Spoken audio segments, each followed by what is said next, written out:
আরও একটি রোহিঙ্গা সংকটের মুখে পড়তে যাচ্ছে বাংলাদেশ। টানা 15 বছর তৃণমূল কংগ্রেসের মমতা ব্যানার্জি ক্ষমতায় থাকার পর 2026 সালের বিধানসভা নির্বাচনে পরাজিত হয়ে এবার তাকে ক্ষমতা ছাড়তে হচ্ছে। তিনি কি পরাজিত হলেন নাকি কৌশলে তাকে পরাজিত করা হলো, এটা এখন সবচেয়ে বড় প্রশ্ন। মমতা ব্যানার্জির পরাজয়ের ফলে সেখানকার মুসলমানদের ভাগ্যে কি নেমে আসতে পারে, আর বাংলাদেশ কিভাবে আরও একটি রোহিঙ্গা সংকটের মুখে পড়তে পারে, আসুন এই বিষয়টা একটু ব্যাখ্যা করি। ধারণা করা হয় মমতা ব্যানার্জি এতদিন জিতে এসেছেন মূলত মুসলিম ভোটারদের ভোটে, কিন্তু এবার ভারতের নির্বাচন কমিশন ভোটার তালিকা থেকে 91 লক্ষ ভোটারের নাম বাদ দিয়েছে বা আইনের মারফাসে ফেলে এমন একটি সিস্টেম করেছে যার ফলে 91 লক্ষ ভোটার এবারের নির্বাচনে ভোট দিতে পারবেন না, যার মধ্যে মুসলিম ভোটার 65%।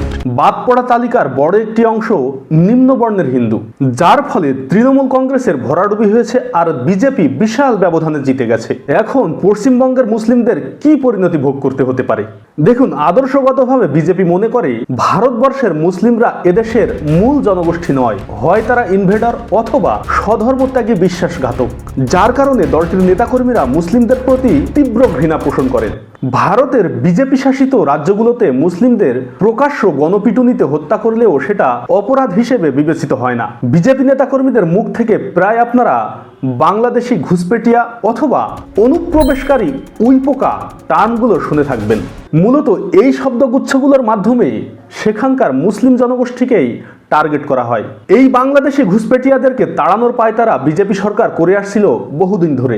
2024 সালে ভারত সিএএ অ্যাক্ট কার্যকর করে পশ্চিমবঙ্গ থেকে মুসলিমদেরকে তাড়ানোর প্রজেক্ট হাতে নেয়, কিন্তু রাজ্য সরকারে ক্ষমতাসীন মমতা ব্যানার্জির তৃণমূল কংগ্রেসের তীব্র বাধার মুখে সেই আইন কার্যকর করতে পারেনি বিজেপি সরকার। কিন্তু এবার কেন্দ্রে আর রাজ্যে দুই জায়গায় বিজেপি ক্ষমতায়। রোহিঙ্গারা বাংলাদেশি নাগরিক, এই অভিযোগ তুলে 2017 সালে মিয়ানমারের ধর্মীয় নেতারা রোহিঙ্গা বিতাড়নের বৈধতা উৎপাদন করেছিল মিয়ানমারের জনগণের সামনে। পশ্চিমবঙ্গেও যদি একই প্রক্রিয়া শুরু হয় তাহলে আপনি কি অবাক হবেন?